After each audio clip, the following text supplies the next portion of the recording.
communication, relationnel et créativité. Pourquoi j'ai choisi ces trois mots? Parce que la communication, c'est quelque chose qui me passionne réellement. J'ai toujours adoré communiquer. C'est une forme de partage, d'expérience, de culture, de tout ce qui est échange. C'est pour ça que j'ai ajouté le mot relationnel, parce qu'effectivement, dans l'entreprise, il faut établir des relations entre les personnes, parce que ça ne fonctionne jamais sans communication, ça ne fonctionne jamais s'il n'y a pas une relation assez correcte entre les personnes, parce que c'est ce qui permet aussi d'avancer dans la vie et de se forger une vraie carrière. C'est un vrai carnet d'adresses, réellement des personnes qui vont te guider et te mettre sur le droit chemin. Et ensuite, j'avais choisi le mot créativité parce que c'est un mot qui m'enchante beaucoup parce qu'il veut dire beaucoup de choses. Et ça veut dire originalité, authenticité. Déjà, pour moi, pour qu'une personne réussisse, il faut qu'elle soit toujours fidèle à ses valeurs, à elle-même. C'est-à-dire, il faut toujours ne pas avoir peur et essayer de donner le meilleur de soi-même, être toujours fidèle à sa personnalité parce que c'est ce qui, en fin de compte, te permet de te distinguer.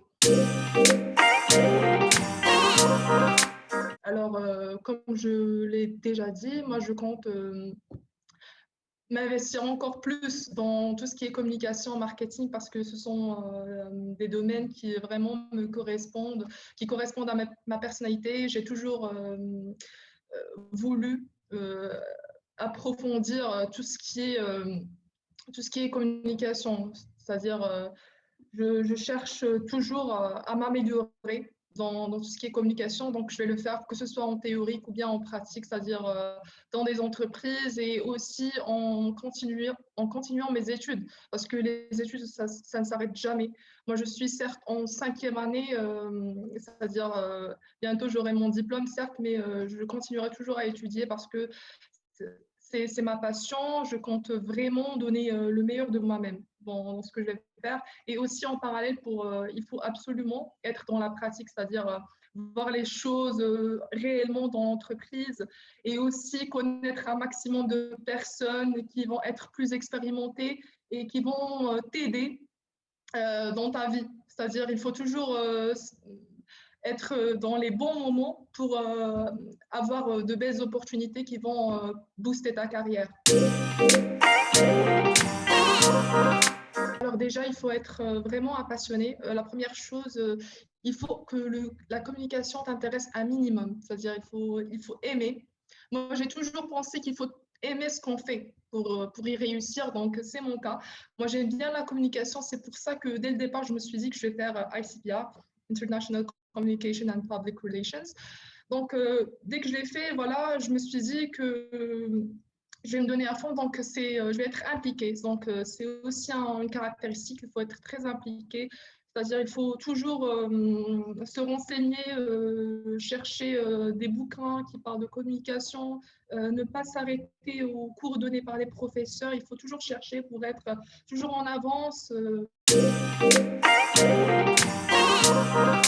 Alors là, c'est une question intéressante parce que voilà, moi je suis très investie dans mes cours, mais à côté de ça, j'aime bien lire des bouquins. Dès que j'ai le temps, je lis des bouquins ou bien je m'intéresse aussi aux soft skills, c'est-à-dire j'aime bien développer mon aspect entrepreneurial, mon aspect de leadership, ou bien l'aspect innovation, créativité, tout ce qui est marketing. Donc, j'adore développer tout ce qui est soft skills et aussi s'il y a un bouquin intéressant, je me mets à le lire.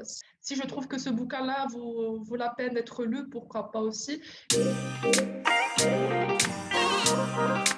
Alors, moi, ce qui m'a vraiment intéressée chez l'ICID et l'Université du Littoral, l'ULCO, c'est l'ouverture envers le monde parce que déjà, quand j'étais à l'UNCG Agadir, c'était la seule université qui offrait un échange en France. Et moi, je visais de faire un échange en France et c'était la seule université qui offrait une véritable opportunité. Donc, moi, je trouvais ça très intéressant. C'est une université qui est intéressée à développer des carrières, les carrières des jeunes Marocains qui s'étaient intéressés à nous. Et je trouve ça très génial parce qu'il n'y en a pas beaucoup, malheureusement. Déjà, cette année, j'ai entendu dire qu'il y avait d'autres écoles, mais l'université, c'était, on va dire, la première à franchir le cap, à ouvrir ses portes aux étrangers, aux Marocains. Euh, et j'ai trouvé ça super parce que voilà, grâce à cette université, j'ai eu l'opportunité de voyager en France et de réaliser certains de mes objectifs qui m'étaient précieux. Et moi, personnellement, je partage ce côté d'ouverture d'esprit avec l'université parce que moi, je suis quelqu'un de très ouvert et pourquoi pas aider et renforcer les carrières des jeunes partout dans le monde parce qu'on a toujours, chaque culture a des valeurs et pourquoi pas ne pas s'intéresser à d'autres cultures qui peut-être vont nous apporter beaucoup de choses, qui vont nous aider à innover, qui vont nous apporter plein de choses positives. Donc, il faut toujours être ouvert, il faut être réceptif, il faut toujours être en quête de nouvelles opportunités parce que c'est ça qui nous aide à nous améliorer. Justement là, c'est aussi grâce à ça. Euh, j'ai fait un échange justement. Je suis actuellement en Espagne, à ce San Pablo. C'est une université à Madrid. Du coup, voilà, je conseille tout le monde d'être un peu ouvert d'esprit et essayer de nouvelles choses.